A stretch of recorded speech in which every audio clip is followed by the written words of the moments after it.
Hey guys, welcome back to my channel. Today I'm going to be sharing with you the 15 healthy habits that changed my life. Whether you know it or not, you have habits as well, whether they're conscious or subconscious. And those habits can be used for good or bad. So it's what we do on a daily, weekly, monthly, yearly basis that shape us into the person who we are. We have so much power, more than we think, to create a beautiful life, whether it's full of joy and love and gratitude, or whether it's full of sadness and depression, I think is largely up to us. Now, of course, there's going to be our ups and downs, but I think that it's what you do day in and day out that shapes who you become. So these are the habits that have helped me the most. I think it's different for everybody. I would love to hear your healthy habits in the comments. So let me know if there's things that I'm not doing that you're doing that you think are like game changers for your life. But I just wanted to share mine. Some of them are really simple and some of them are a little bit more complex, but they've all drastically changed who I am and improved the quality of my life. So let's get started. So the first habit that I want to talk about is meditation. And I've talked about this in other videos, but this is my number one habit for my life. This is like, if all the other habits go by the wayside, this is the number one thing that I always come back to that brings me sanity, calms my nerves, helps with depression, anxiety, and stress. And I think it's something that every single person should include in their lives. I think there are two keys to having a successful meditation practice.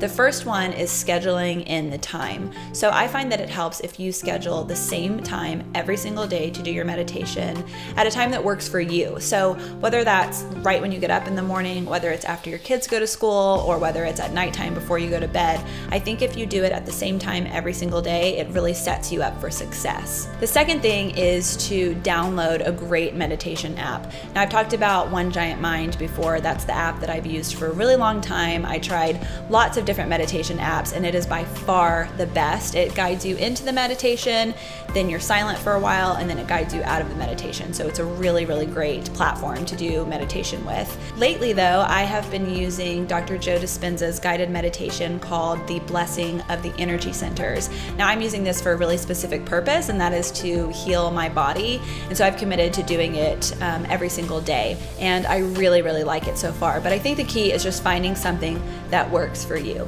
The second habit that I want to talk about is exercise. Now, I know people talk about exercise all the time and how good it is for you, but it's honestly so true. I think that this is so underrated and so powerful. So I started working out regularly for the first time in my life about a year and a half ago, and I have continued ever since then. And I will never ever go back to a time where I'm not exercising because it has so many benefits for me. Not only is it just amazing for your health and for feeling strong and for boosting confidence, it also works against anxiety and depression. And I just think it's something that we absolutely must include in our daily life. If we were living in any other time period than now, we would be exercising throughout our day just naturally. And I think when we're spending a lot of time on our computers or on our phones being sedentary, we have to go out of our way to do these things because depression and other mood disorders are on the rise. And I think it's largely because we've stopped moving our bodies, and that is so natural to us.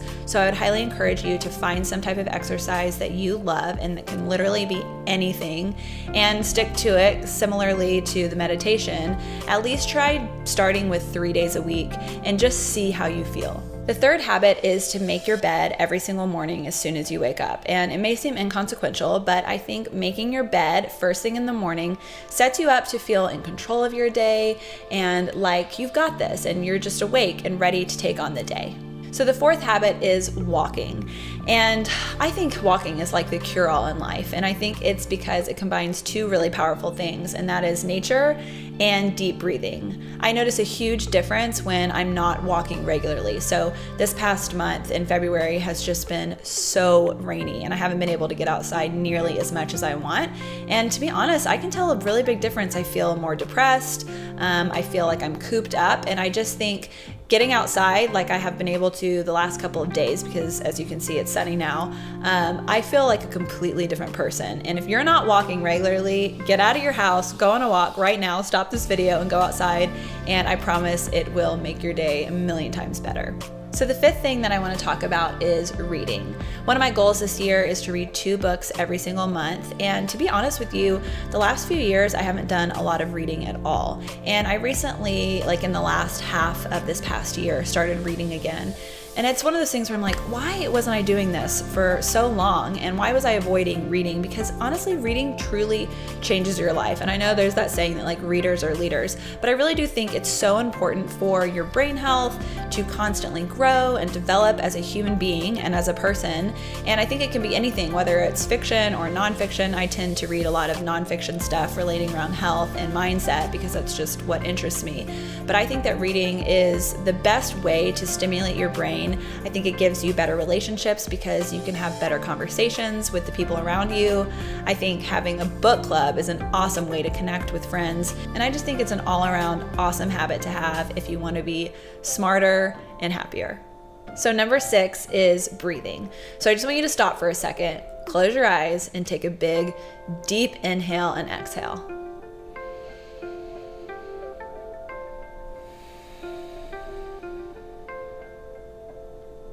I know we touched on this a little bit when I talked about walking, but I think that breathing is one of the most calming things that we can do. When you breathe deep into your diaphragm, it stimulates the vagus nerve, which goes directly to your brain and can help you calm down and have less anxiety. I used to get really bad anxiety when I went to sleep at night, and combining breathing techniques honestly really changed things for me and helped me to calm down before falling asleep. And now anytime I feel anxious, I just close my eyes and do like 5 minutes of deep breathing, and it genuinely helps. So there's that old saying that when you're really angry to stop, take a deep breath, and count to 10. People use this for kids all the time, but I really do think there's some merit to that.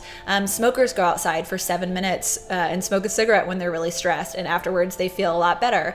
And so next time you're feeling stressed, try and experiment and take a breathing break or like a smoke break, and just go outside and breathe for 7 minutes and see what happens.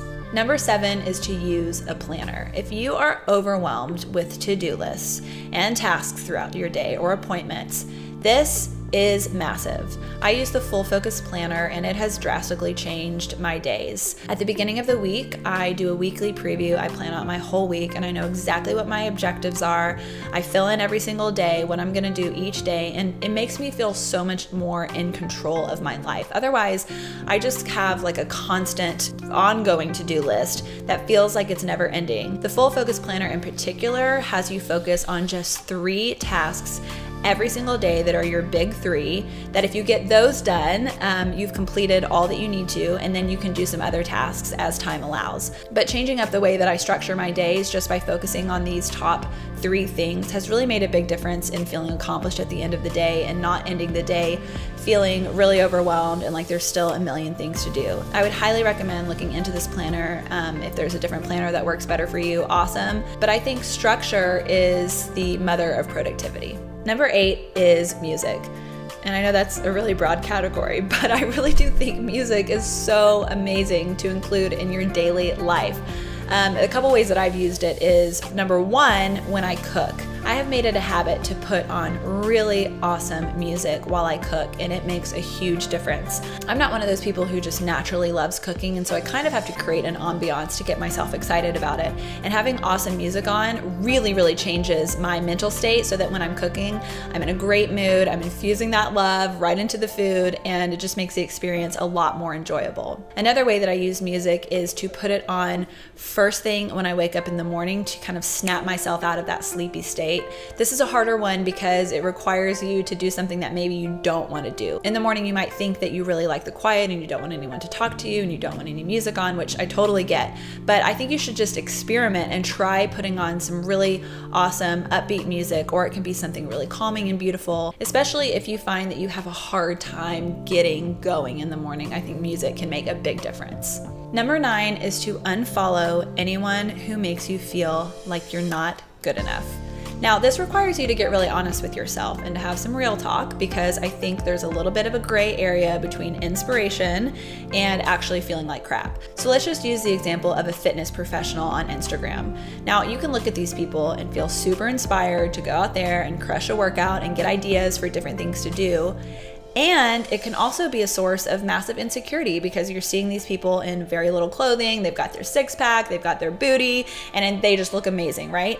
And I think that it's not that these people are bad people or anything like that, but I think if we're not careful, we can unintentionally compare ourselves and feel like we aren't good enough. Now, there are accounts to me that are more glaringly obvious, like people who are just models with the perfect shots all over the place. And I would suggest following people who are real, who show you the good and the bad and the ugly, so that at least you're getting a good mix of all of it. But in general, if you're scrolling through Instagram and you see somebody on there who makes you feel like, oh man, I wish I looked like that, or I wish I had that life, or I wish I could afford to do that, unfollow immediately. There's no point in filling your brain with that stuff. It's just only gonna affect you negatively, and just get it out of there. After you're finished watching this video, open your phone and just go through an Instagram detox, and I promise you, you'll feel a million times better every time you get on your phone. Number 10 is to face your fears. Tony Robbins has a quote that says, if you can't, then you must.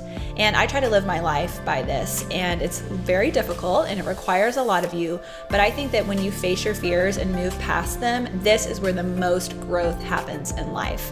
This can be tiny little things, like I was really afraid of swimming in the ocean with fish, and I went snorkeling for the first time in the Keys a few years ago, and I was absolutely terrified to go. But I held my sister's hand and she took me along the whole way, and it ended up being one of the most beautiful, life-changing experiences. And now I am obsessed with snorkeling, and I could literally snorkel every single day for the rest of my life and be the happiest person in the world. The same thing happened for me when I went skydiving for the first time. I didn't want to go. I was basically peer pressured into going. I was terrified, but it ended up being so amazing. You gotta do it! Oh, good job! Way to go! High five! Go again! And obviously these are kind of trivial things, and I think that there are a lot deeper issues that we're afraid of that we also need to face. But I think the more that you do it, the easier it gets, and I really do think that you will be holding yourself back if you don't intentionally push into your fear. Number 11 is to clean up before bedtime. This is like a non-negotiable for me. Every single night before I go to bed, I straighten up my house, I fluff my pillows, I finish all the dishes, and I think it just sets you up for an amazing day the next day. It's kind of like making your bed in the morning. When you wake up, now all of a sudden you just have this clean slate. There's not all of this stuff to distract you, and you're not worried about, oh, I need to do the dishes, I need to clean up after myself from dinner last night. You just get to wake up and have a beautiful space to think creatively, whether you journal in the morning, whether you meditate. I think that the less crap you have around you, the more clearly you can think. And so I would highly recommend getting into the habit of cleaning up right before you go to bed. Number 12 is a funny one, but it really has changed my life, and that is doing coffee enemas. I know I've talked about this in other videos and people are so weirded out by it. To be completely honest with you, I do a coffee enema every single morning when I wake up. And I know that may seem like a lot, but I'm going through a really intensive cleansing protocol right now with my diet and supplements. And I don't recommend that people do coffee enemas every single day by any means. But for me right now, it is absolutely a must. And it's actually turned into a really special time by myself in the morning where I can just be alone, wake up, and have some me time. I know other people who do coffee enemas once a week, once a month, but I do think it's really helpful for detoxifying the body, especially if you're exposed to a lot of chemicals. And I know it sounds scary, but I would suggest finding an article online about how to do it and just try it and see how it makes you feel, because it can make a really big difference. Number 13 is finding a day of the week, every single week, to hang out with people. If you're an introvert like I am, you can find yourself just forgetting to hang out with people. And before you know it, you realize that you really don't spend a whole lot of time building community. So at the beginning of this year, one of my goals was every single Friday to invite someone over to the house. So I have a reminder in my phone that goes off every Tuesday that says, invite someone over for Friday. And sometimes it's family, sometimes it's nieces and nephews, and a lot of times it's friends. But this has made a really big difference in my life. One of the things that I wanted to focus on this year was building community, having great relationships and great conversations. And if I don't have structure like this, I just find that I won't do it. And so having this reminder in my phone and having this day every single week that I just know is set aside to spend time with people has been amazing. And I can't even tell you how much more enriched my life feels by being intentional about this. So If you're an introvert, I would especially recommend this because you have 6 days a week that you have no obligation to see people, but then you have this 1 day a week that you are very intentional about, and you can kind of get it all out of the way if you don't want to do it more than that. And it's just really amazing and good for your personal health to have community around you. My second to last habit is to double your recipes every night when you make dinner.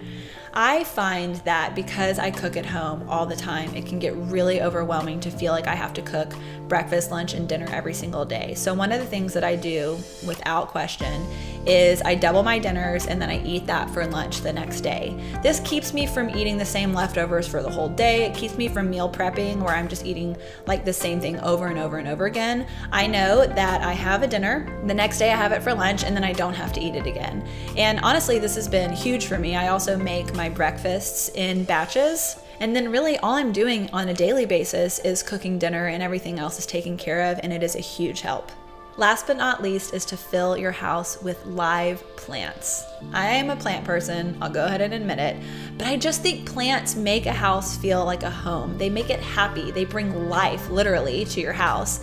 And as a bonus, they oxygenate and clean your air. There are so many plants out there that are really difficult to kill, that are super easy to take care of. So if you just Google easy plants to take care of, I'm telling you, there are so many plants out there that are honestly foolproof, that are so easy that you only have to water like once every 2 weeks, that can survive in quite a bit of shade. And they make a big difference, especially I think in the bedroom to clean your air as you're sleeping, and then in the living area just to bring life and happiness. All right, so those are my 15 habits, and I'm sure there are a bunch that I forgot and a million more that I could add in, but I want to hear your habits. I think it's really, really fascinating to see what people include in their daily lives that are like non-negotiables. So please share them in the comments below. And if you like this video and you want to see more videos like this, make sure to hit the subscribe button below, because I am going to be posting a video every single Friday with content like this that revolves around health, wellness, and fulfillment. So that way, if you subscribe, you won't miss another video. So thanks for watching, and I will see you guys next week.